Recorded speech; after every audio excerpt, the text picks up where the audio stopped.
It's finally happening. Tom Aspinall's first title defense is pretty much locked in now. The UFC just booked Alexander Volkov versus Jailton Almeida, which tells us everything we need to know. That means one thing, Aspinall is going to face Cyril Gane next. And honestly, that's about as predictable as MMA YouTubers putting McGregor's junk in their thumbnails for 2 weeks straight. Up until now, this has all been just speculation. Some fans wanted to see Jailton get the shot, especially since Tom hinted that could be a fun matchup. Others were hoping for that slick, high-level clash with Gane. Now we know. With Jailton and Volkov booked, and by the way, that's going to be a banger too. The path is clear. Cyril Gane is next. Add to that John Jones talking about coming back in 2026. Yeah, that mythical Jones versus Aspinall fight, forget it, it's off the table, at least for now. So who else could it be? Gane is the only real option left, and let's be honest, even if Gane didn't have the most convincing performance last time out, this matchup with Tom is something special. These are two of the most technical heavyweights we've got. It's going to be fast, smooth, and way more exciting than the usual heavyweight slugfest. Still, not everyone's thrilled. Uncle Chael, Chael Sonnen, he ripped this fight apart. Said nobody wants to see it. Said it shouldn't even be happening, but come on Chael, and who else is there? Tom Aspinall has been sitting around wasting time while John Jones vanished for over a year. He needs a fight, and now this is the fight. What do you think? Do you want to see it? Let us know in the comments. It's a 4-1 spread for Tom. You understand what 4-1 means? 4-1 means the audience doesn't want to see the fight. You end up with championship fights that are 4-1 and 5-1 and 6-1 when you can't do anything about it. You've got a champion, you got a #1 contender, you did all you could do to separate them for as long as you can, you got to show some respect to the integrity of the rankings, and off you go. No meaningful fight that you're going to use to move a needle or sell out an arena can be 4-1, just so you understand.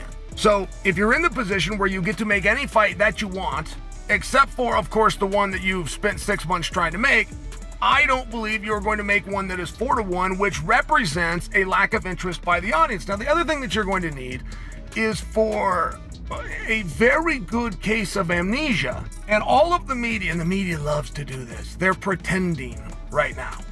They're pretending that they want Cyril and Tom. The moment they get confirmation, they are going to turn and bury that fight. Now let's switch gears to Paulo Costa. And man, he is keeping the pressure on Khamzat Chimaev like never before. Their beef? It's not just trash talk anymore, it's personal. A while ago, Costa said that Khamzat messaged his wife. At the time, people thought maybe he was exaggerating, but now, he's actually revealed what Chimaev said. And it's wild, in a recent interview, Costa didn't hold back. He said Khamzat straight up told his wife to get a better man. Not only that, he sent a bunch of disrespectful, totally insane messages. Now here's where it gets even crazier. This kind of behavior in Khamzat's culture from the Caucasus region, it's completely out of line. There's a big emphasis on pride, respect, and family. You don't go behind a man's back and message his wife. That's just not how things are done. If there's an issue, you handle it face to face, man to man.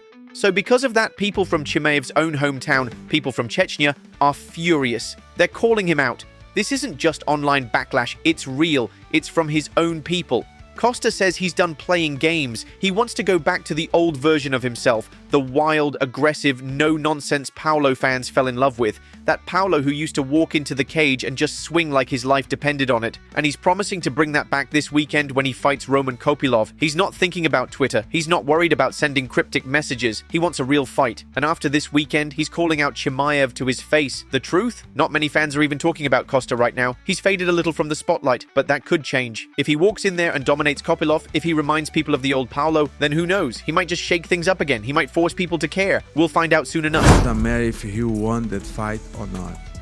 Doesn't matter. We need to fight. He talked very bad things about me on my girl Instagram DM. So this is totally personal. I feel angry just to hear his name. I'm pretty sure I'm gonna get the victory and I'm gonna call his name. Doesn't matter if he win or not. What kind of things was he messaging her? Yeah, dirt things, you know, like, yeah, you should look for better man, something like that, you know. Bad things, dirt things, you know. It is not a kind of a real man, confident man, or to do, you know. Why he messaged her? Why he didn't message me? Now let's talk about Arman Tsarukyan, because this guy is not holding back when it comes to Ilia Topuria. After Ilia's huge knockout win over Charles Oliveira at UFC 317, Arman came out swinging. He said Ilia doesn't have the gas tank to go deep in a tough fight, said he lacks high-level grappling. And Arman, he's confident. He straight up said that both he and Islam Makhachev would have no problem holding Ilia down. Arman also hinted that he already has a plan to expose Ilia's weaknesses. He knows how to pick apart that striking heavy game. He knows where the holes are, especially on the ground.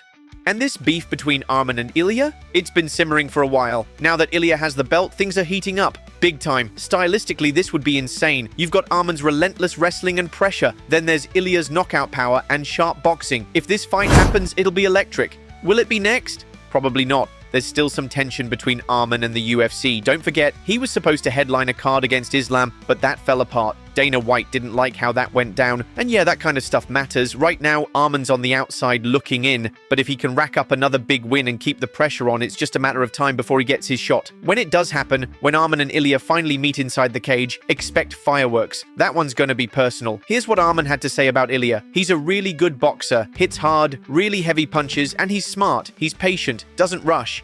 He waits for the right moment, doesn't force things. That's a strong quality. Not a lot of fighters have that. Even when he takes a shot, he doesn't panic. He stays calm, moves with precision. He's got a high fight IQ. Those are his strengths. But his weakness? It's the clinch. When he gets into those clinch exchanges, he starts to gas out. That's where I'll focus. I'll take away his power. He hasn't fought strong wrestlers yet. The only guy who took him down was Bryce Mitchell. And even Bryce isn't a top-tier fighter, so I can't really judge Ilia's ground game from that. But me, or Islam, wrestlers like us, we'd take him down, control him, no problem. Strong words. Now we just wait and see what comes next. Now shifting to another big name, Dustin Poirier. Everyone's been saying that this upcoming fight might be his last. UFC's even promoting it like it's the Diamond's last dance. But not everyone believes he's really retiring. Kamaru Usman and Henry Cejudo, they're not buying it. They think Dustin won't walk away, especially not if he loses. It's an interesting take. If he loses, yeah, maybe he'll feel like he has unfinished business. But what if he wins? That changes everything. A win puts Dustin right in line for a title shot against Ilia Topuria.